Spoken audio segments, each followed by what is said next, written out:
So guys, we all know this every this time of year with the holidays, families go back, they see a loved one they haven't seen in a while, and it activates them. Something pops. Um, but what are the things that trigger a family activating on a plan for senior care? Like Jay, why does your phone ring? What has caused somebody to call a home care agency? Interesting question. Yeah, it is the time of year where we tend to get a lot more calls because now what happens is you've got families together and now they're starting to see, and usually it's for a prolonged period of time. It's not just a 1 hour, 2 hours stopping by, it's a couple days. And so they can start to see changes that maybe have taken place from a couple months ago when they were in town. Maybe they're starting to see dad uh, stumble a little bit as he's walking around his own home or apartment, or maybe mom's asking the same question a few times and they're not used to that and they don't really know what to do with that. Is that normal aging or is there something more serious going on? So those are the calls that we'll get around this time of year. And we have to go into a lot more discussion. I don't know, Abby, what would trigger people to call you at this time of year? The last few calls, honestly, that I've gotten have been about hospitalizations and rehab stays. It seems like, oh, not seems like, but there's definitely a lot of literature that'll tell you, and a lot of personal experience that people have that'll tell you that around the holidays, people definitely get depressed, they're sad, accidents happen. People fall, or there's a chronic condition that gets worse because it's exacerbated by stress, or sadness, loneliness, depression. And people wind up in the hospital and then have to transition to rehab after that. I have a brand new client that exact thing has happened to. And so my job is to jump in and help manage the hospitalization, help them select a rehab, because that can be difficult sometimes, and then manage that rehab stay, and then help them with the transition home by helping them find home care, potentially helping them to find another place to live. Maybe home isn't safe anymore, so I might refer to you, Jay, or give Paul a call. Or maybe the family has realized at this point, it's really time for mom and dad to have a power of attorney or a healthcare proxy. So all of those things tend to converge around this time of year or around any holiday or even a birthday. And I Um, think, Abby, that you hit a great point, depression. So depression this time of year for everybody, forget about just for seniors. This is a time where the light changes, we're being reflective because it's end of year, it's colder, we're all more isolated. Well, now you put all of those normal factors on a senior who's going through their life and having their challenges, and depression get kicked in. And sometimes we're aware of it and sometimes we're not. And I think to your point, Jay, we may not realize that mom, who's been, she's the center of the household and she was all bubbly and everything and she's all this energy. Well, she can fall into depression, even not gravely so, but just enough. And maybe she's not feeling good about the way things are, whether that results in a fall or just like she's isolated. And that affects your cognition. It's not necessarily dementia. It can be all of those factors. right. Amazing that you're both saying that because you just triggered a memory of just over the last week, we got a call, and it's for a family where the person is going to be going into the hospital. And that is exactly what the family is worried about.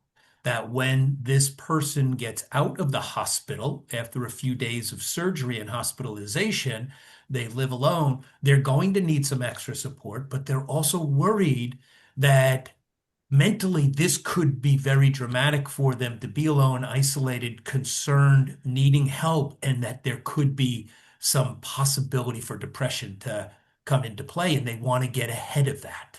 And that's why they're talking to us about having some support come in ahead of the surgery so that when this person comes home, they feel more comfortable and they've got that extra set of hands around to help them out. That's so So wonderful interesting. that the family has the emotional wherewithal to plan ahead a little bit. I love it when families call because they see something down the road or they know something's coming and they want to have a conversation about how to plan. Planfulness in elder care is just so important. So I'm really glad to hear that that client of yours called you because they were thinking a step or two ahead for their parent. I would imagine Ariel planning is what you deal with all the time. People, you probably experience that much more often. Well, Yeah. Do you see a seasonal, do you see this impact? So this happens. There's statistics that show this, but for either families realizing what they need, you do the Medicaid planning, but the entry level is power of attorney and healthcare proxy, right? And that we all run into that with our clients that they don't have that ready. So it's a first step to invoke any of this. So do you see a spike as people coming to you for that level of planning? I do see a spike. I think most of it comes from, well, firstly, with regard to powers of attorney and healthcare proxies, I see a lot of people who think they have an appropriate power of attorney and healthcare proxy because they got it when they bought their house, and they've had it for 40 years, and they think, well, one size fits all, or they think, well, I don't need a power of attorney because I love my father and therefore I have a right to speak on his behalf, or I love my husband Yeah. and therefore I have a right to speak on their behalf. So very often these people make assumptions, but there's that particular issue and planning in general is few and far between. Most people are planning in crisis. Most people are not planning ahead. They should be planning ahead, but they're not planning ahead because you know, it hasn't gotten really, really tough yet. And what you see around the holiday season is that people are starting to notice changes that they become afraid about. Whether it's how could dad be alone for the holidays? Will he become, depressed? How will uh, you know, why is her gait a little bit worse? Why is why is she repeating herself so much? And they're just like, oh my God, what is this gonna do? What is this gonna do to our family? What is this gonna do to my parent, my uncle, my aunt? Sometimes I see it lately for some reason, and this is a good thing. I hope this is the case in most situations, although I don't think it is. You'll see like people without children where their nephews and nieces are having them over and noticing it, and then they take charge. Uh, so I'm sure in a lot of those situations, there's no one who takes charge. But luckily, I've gotten a bunch of these calls, and I'm like, wow, that's fantastic. You're really taking charge for your aunt and uncle to make sure that they get the things that they need. Sometimes it's very early on in the process. I just connected Paul with somebody who is not in need right now exactly, but they're seeing changes. And Mhm. the wife, this is for this person's father. The wife is already in a nursing home, and this guy's father is starting to have problems, and he's looking for a place because he sees the writing on the wall around the holiday season. Yeah. I tend to find that as equally as important as that initial call is, unfortunately, this is also a time where that direct care person, the person that could use one of our services, is also a lot of times in denial. And so even though the adult children may see there is something that is changing or something that there is a need in some way, um, it's often pushed off as, I'm okay, don't worry about it. Let's do it after the holidays. Yeah. And that tends to be another one of the big calls. We've noticed this, but older loved one is adamant. What do we do? Well, How, you touched on that in the beginning too, Jay. It's like somebody's getting older, they slow down, and we just accept that this is it. So the other thing that we'll get is an adult child who's worried about are we at a different level? When is this not normal aging and it's more serious? So when do you know that something's going on in that house that was okay last week or last month, or as you said, 3 months ago, But you know what? We're in a new reality right now. What are the types of changes beyond dad's, stumbling a little bit in the house that it's like, we're in a different place. Oh, for me, it's understanding the baseline, understanding what was the person like beforehand? Because maybe people automatically now, for whatever the reason, and maybe it's just because it's so um, talked about and advertised, people always assume that it's immediately some form of dementia, right? And there are a lot of other things that are going on that could be causing confusion, maybe gates off, balances off. So for us, what we want to do is we want to understand a little bit of the baseline. What was the person like before? All right. Then we want to try and get into the home. We want to meet with the family. We want to meet with the person and just casually so we can get a sense of are they, what are they doing physically and cognitively with relation to the home environment? I want to see, is this something that could be caused by, maybe it's not a physical issue, maybe it's a UTI, something as simple as a UTI, and Mhm. people are going in a completely different direction on that. Maybe they're getting a little confused. They were never confused before. Now they're starting to get confused. They're stumbling, their balance is off. Well, that could possibly be what's going on. I'm not a doctor, but there are signs.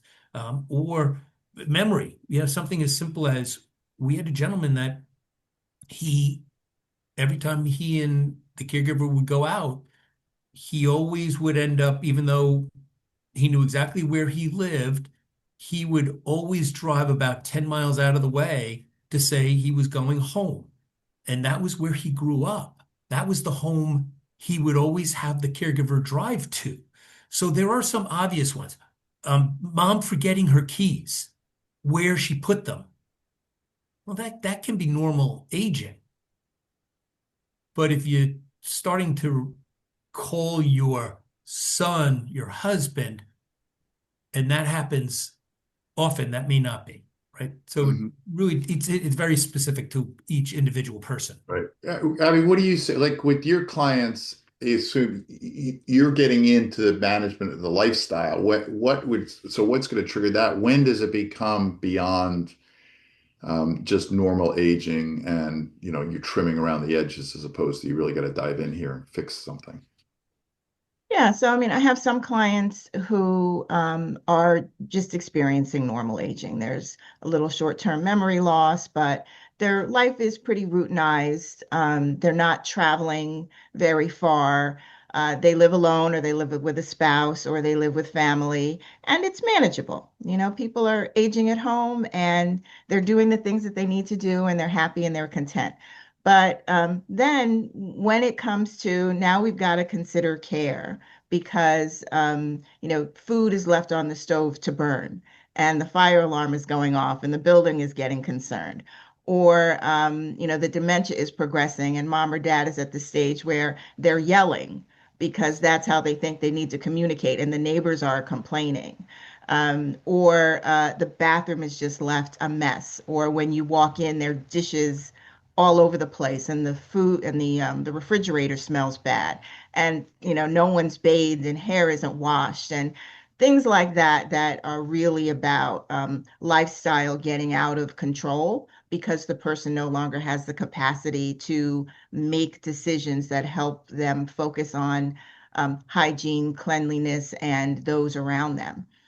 Those are the times when kind of larger things to do come into place. Maybe there is an aide who's able to help with bath, and there's somebody who comes in to clean regularly. Maybe we're seeing a psychiatrist because mom or dad just has this anxiety that's out of control, and maybe that can be controlled better with medication.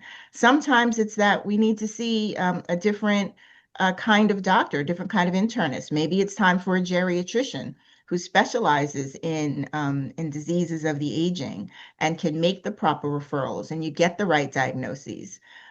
Sometimes just having the appropriate medical care in the right setting at the right time can make all the difference for a family. I am a proponent of aging in place or in your home as long as you can. and as long as it's safe and it's healthy there for you. But there might come a time when aides at home, great medical care, and just more attention paid is not doing it. And mom or dad really should be in a community setting where there are more eyes on them all the time, and there's a different level of engagement. So I get involved in helping families make those decisions at each of those points. Yeah, and I think that's a big thing, but I do think people get stuck on they pigeonhole what a solution is. And what we try to get people to do is at least activate to make a plan. That's why I asked, when is it different? Because all the things you're talking about, somebody being unkempt, the hygiene going down, isn't, you can live like that. It's okay. It's not, the house is a little messy. That's okay. But what it is a precursor to something else happening. It's indicated we're in a new phase. And the scary pieces for me is when somebody will say, well, we'll wait to act for the next event, so we're reacting to the event. And the problem with that is if you've gotten a clue that's even a hint that we're beginning a new stage and you fail to act, the next clue is likely to be bigger. So it could be a fall and there could be serious injury with the fall. And now you've really accelerated things because you didn't put anything in place prophylactically. It's And you like, change some of your options, yeah. right? I mean, right. And the earlier you start, the more options you have. So if you're to take the disheveled appearance and the moldy food or smelly food in the refrigerator and dishes literally everywhere, maybe mom and dad is getting up at night and just raiding the refrigerator and they're not eating well or they're not drinking enough water, they appear dehydrated, and the bathroom is a mess. That is a definite indication that something different is happening, and a different kind of larger intervention needs to happen in order to figure out what's going on. Maybe it is a physical health issue, maybe it is the progression of a chronic illness, maybe it is some kind of dementia. But the earlier you act, when you start to see those leading indicators, the better off the aging person can be because you took those first clues and acted. Because you figured out what the root cause was. And that's the important part, understanding what's causing this to take place, right? And it's similar for you, Ariel, right? People should be getting involved as early as possible with their legal documents to give themselves the greatest chance at the greatest number of options. Yeah, absolutely. And people don't plan ahead of time. I tell people 100% of people die someday, and only about 50% do any sort of planning for that possibility. And about 75% of people need care someday, and almost nobody does any planning because they're afraid of it. It would happen in my own family, and I see it with clients all the time. My parent died when they were 107 in their sleep, and they were totally fine, and they were driving 3 years prior, and therefore I will too, because it's in the genes. I wish them luck. I hope that works out, and that would be great. It would be great to do the planning and not use it. Mm. That's the best way to move forward. I think that though most people, that's not the case, and they need to be realistic about it. I remember in my own family, my grandfather, you talk about going to a funeral, and he would say, "Please don't mention that around here." Very afraid of just the idea. Mhm. Um, and People need to be realistic because being realistic makes a difficult situation much more manageable for you. You'll get the care you need.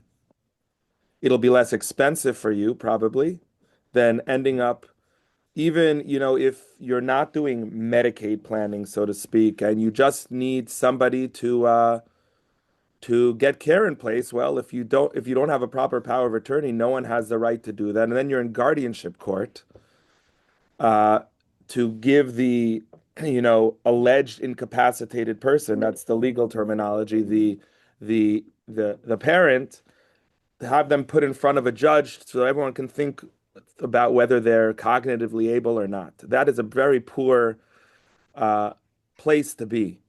And getting ahead of all this avoids all of that.